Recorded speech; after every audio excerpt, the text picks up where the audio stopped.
This cartoon, made back in the 1950s, trumpeted the success of the American worker.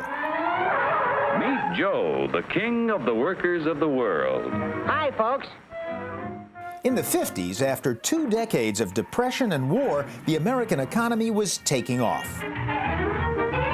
Joe's the king because he can buy more with his wages than any other worker on the globe. The main engine of growing wealth per American, the economic concept of productivity.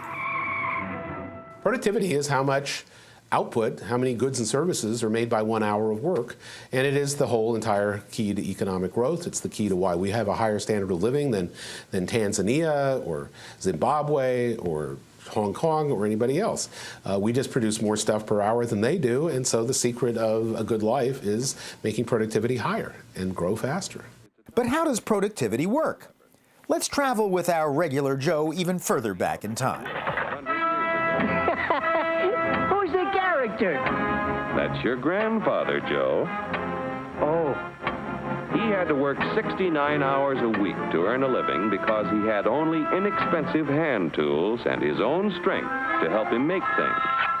Your grandfather was a powerful man, yet his strength equaled only 1/10 of a horsepower. You have hundreds of horsepower in this costly giant of a machine to multiply your strength and efficiency 1,000 times. This makes it possible for you to earn more than any worker in history. But why America? One reason, it began with vast land and resources, but very few people to exploit them. So Europeans brought labor-saving devices, America got really good at developing them, and we're still at it, in ways large and small. For example, at this highway intersection outside Chicago, motorists often need to make a pit stop. When we visited, the manager of this Amoco station was betting that drivers would pull in here instead of across the street once they learned of a productivity breakthrough that gave him a restroom advantage. How long has it been in use now, continuously? It was cleaned about 4 hours ago. 4 hours ago. Yes. And so, let's see, the toilet bowl, well, it's got a little hair. Not exactly antiseptic, but for a gas station, this is pretty clean. The floor, well, I guess we've been tracking. It's been raining out, so it's tracked. Right. Oh, look, there's even graffiti in the last 4 hours here. In Magic Marker, a local gang has announced that the L Kings rule. See, I can't even get it off. It's rubbing still in, there. yeah. Okay, so you're going to then clean this now? We'll clean it, we'll close it up now, and we'll start it, and we'll watch it go through. This is a self-cleaning bathroom, a prefabricated unit being market tested at this station.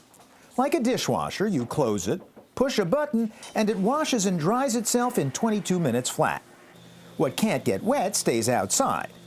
We'll see in a moment if it works, but one thing's for sure, it's trying to do its bit to increase American productivity. Can you run this gas station now with fewer people?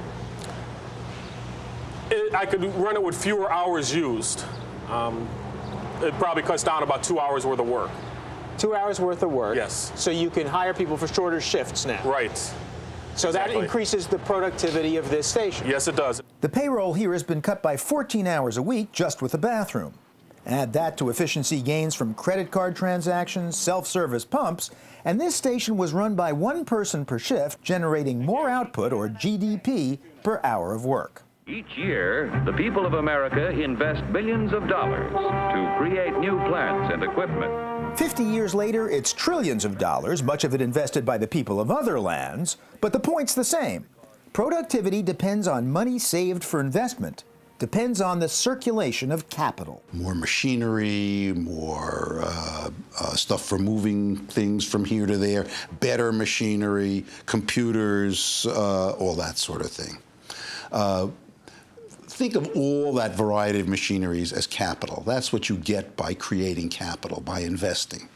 And one way of increasing the productivity of a worker is by giving him or her more capital to work with. But it turns out capital isn't the whole story of productivity. We've had a lot more economic growth per person than capital invested per worker over the years. The economic term to explain this so-called residual growth, total factor productivity. And what it reflects is the fact that as time goes on, the modern economy is able to extract more output out of any mixture of labor and capital that you give it, the economy can get more out of. And probably the fundamental component of that is technology.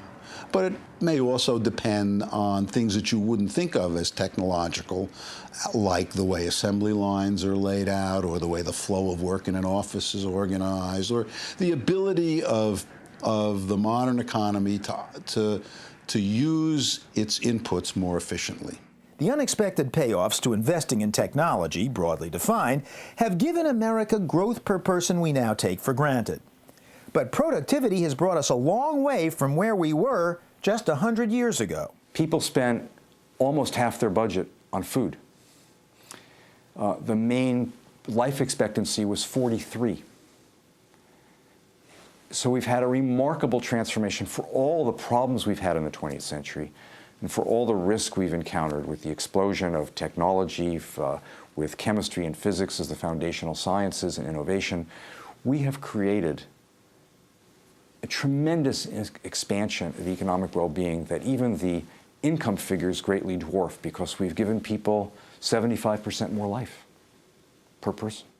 The benefits of productivity growth, from the sublime to the slightly ridiculous. But does this latest miracle work? Well, the toilet looks spotless, the floor too. And now let's see the graffiti. And the graffiti came off. Completely gone. The Yale Kings no longer rule. At least for the moment. The self-cleaning bathrooms now rule. And Joe rules, according to our cartoon.